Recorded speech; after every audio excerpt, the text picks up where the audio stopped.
Hello friends, Radhe Radhe. কেমন আছো তোমরা? আজকে তোমাদের সামনে একটা খুব ভালো রেসিপি নিয়ে আসলাম। আর এই দেখো, আমার বরমশাই সকাল সকাল বাজারে বেরিয়ে পড়েছিল, আর বাজার থেকে একটা বড় 2.5 কিলো সাইজের রুই মাছ নিয়ে এসছে। আমি সেটাকে দেখো সাথে সাথে কাটতে বসে গেছি। মাছটা খুবই বড় ছিল, কাটতে অসুবিধা হচ্ছিল। আর এরকম মাছ তো প্রায় সময় নিয়ে আসে, কাটতে সত্যি অসুবিধা হয়। আমি কাটি, বাজার থেকে কেটে আনে না। এই দেখো আমি মাছটা কেটেছি। এই দেখো, কলা পাতা নিয়ে এসেছিল, কলা পাতাতে মাছটা কেটে রেখেছি। তোমরা দেখো কত বড় মাছটা ছিল। এবারে চলো মাছটা কেটে ধুয়ে, মাছটা দেখো আমি কাটছি। আর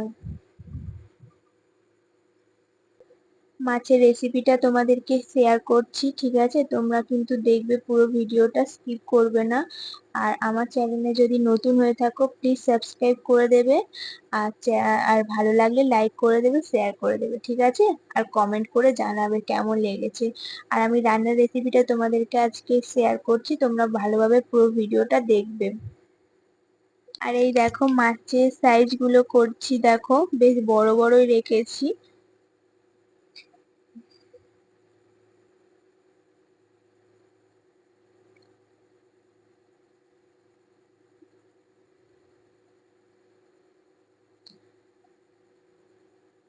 কাটা হয়ে গেলে ধুয়ে নেবো, ভালোভাবে পরিষ্কার করে ধুয়ে নেবো নিয়ে। আর এই দেখো, ধুয়ে নিয়ে নুন হলুদ মাখিয়ে তোমাদের দেখাবো, ঠিক আছে? পুরো ভিডিওটা দেখো। মাথাটা দেখো কত বড় রেখেছি, আর সাইজ গুলো দেখো কত বড়। চলো ধুয়ে নিয়ে দেখা হচ্ছে।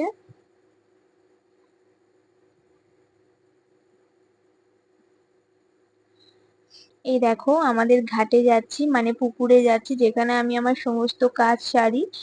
আর এটাই হচ্ছে আমার পুকুর, এখানে আমি সমস্ত কাজ সারি। আমি এখানে মাছটা ভালোভাবে পরিষ্কার করে ধুয়ে নিয়ে ফের ফ্রেশ জলে ধুয়ে নেবো, ঠিক আছে? চলো ধুয়ে নিয়ে দেখা হচ্ছে, ততক্ষণ দেখো তোমরা।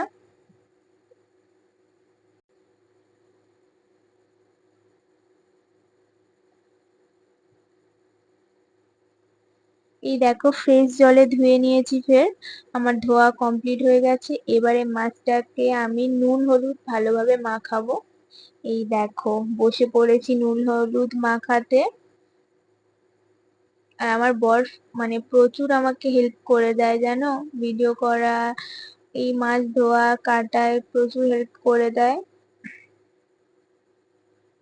আর দেখো, ও তো বারবারই বলছে যে কলা পাতাতে রেখে নুন হলুদটা মাখাও ভালো লাগবে। ওই তখন ও কলা পাতা কেটে এনে দিয়েছিল, ফের কলা পাতা কেটে এনে দিয়েছে, ফ্রেশ কলা পাতা, বলছে যে নুন হলুদটা এতেই মাখাও ভালো লাগবে। দেখো, ঠিক কলা পাতার উপরে মাছটা পড়ে কত সুন্দর একটা দেখতে লাগছে। আর নুন হলুদটা মাখালে, কলা পাতায় রাখলে আরো সুন্দর দেখতে লাগবে, দেখো।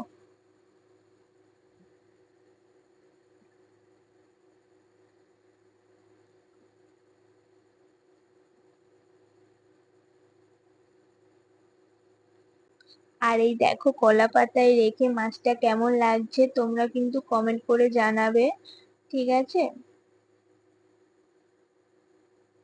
দেখো, আবার একটু নতুন করে সাজিয়ে দিলাম, কেমন দেখতে লাগছে দেখো। আর এটা আমি মশলাটা বানিয়ে নিচ্ছি, মিক্সারেতেই বানিয়ে নেবো। এতে দিয়েছি গোটা জিরে আর ধনে, গোটা ধনে দেখতে পাচ্ছ। আর দিয়েছি গোটা চন্দনী। আর গোটা জিরের সাথে মরিচও আছে, গোলমরিচ। আর এতে আদা কুচি দিয়ে দেবো, মিক্সড করে তোমাদের দেখাচ্ছি পরে। আমি এখন কড়াটা বসিয়ে দিয়েছি, তেল দিয়ে দিয়েছি। চলো মাছ ভাজাটা ভেজে নিই।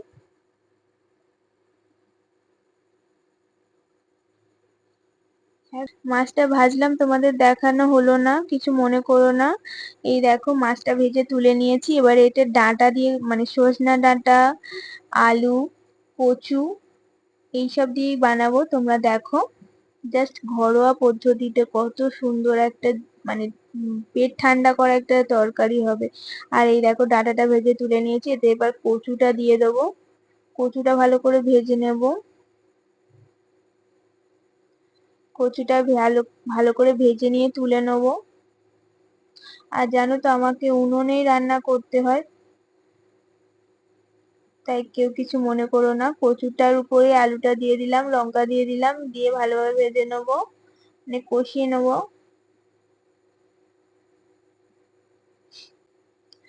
আসলে কি জানো তো ফ্রেন্ড, আমাদের গ্যাসের থেকে আমাদের উনুনে রান্না করলে খুব ভালো টেস্টি লাগে, সেই কারণে আমরা গ্যাসে করি না। আর সেই কারণেই উনুনে করি, কেউ কিছু মনে করো না। অনেকে গ্যাসে করো সেগুলো দেখাও, আমি আমার উনুনে করি, সত্যি সেটাই দেখালাম। এই দেখো ডাঁটাটা ওতে দিয়ে দিয়েছি। আর আমাদের তরকারি দু সাজালে করি, কেমন ভাবে করি তোমাদের দেখাবো। দেখো ভালোভাবে, ভালো করে কষিয়ে নিয়ে জল দিয়ে দিচ্ছি। উনুনে রান্না করতে সত্যি খুব ভালো লাগে, তাড়াতাড়ি হয়ে যায়, আর মানে টেস্ট লাগে। গ্যাসে রান্না একদম টেস্ট লাগে না। এটা এখন লঙ্কার গুঁড়ো দিয়ে দিচ্ছি, ফুটে গেছে। আর এই মশলাটা করে রেখেছিলাম, এবারে সব মাছগুলো দিয়ে দিচ্ছি।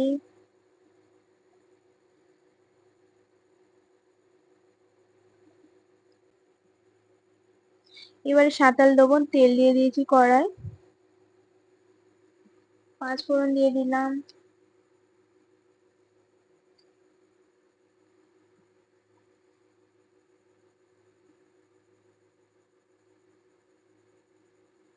আর পেঁয়াজটা লাল লাল করে ভেজে নেবো।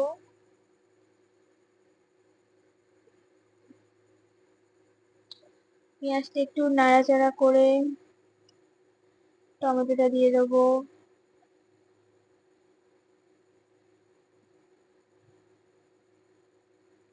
আর দেখো মশলাটাও দিয়ে দিলাম, দিয়ে ভালোভাবে কষিয়ে নিতে হবে।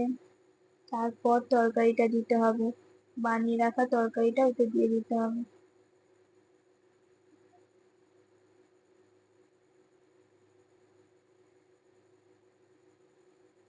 দেখো মশলাটা কিন্তু ভালোভাবে মাখা মাখা করে বানিয়ে নিতে হবে, তবেই টেস্ট আসবে তরকারিতে। আর এই দেখো তরকারিটা আমি কড়াই ঢেলে, মানে মশলা হয়ে গেলেই ঢেলে দিলাম তরকারিটা।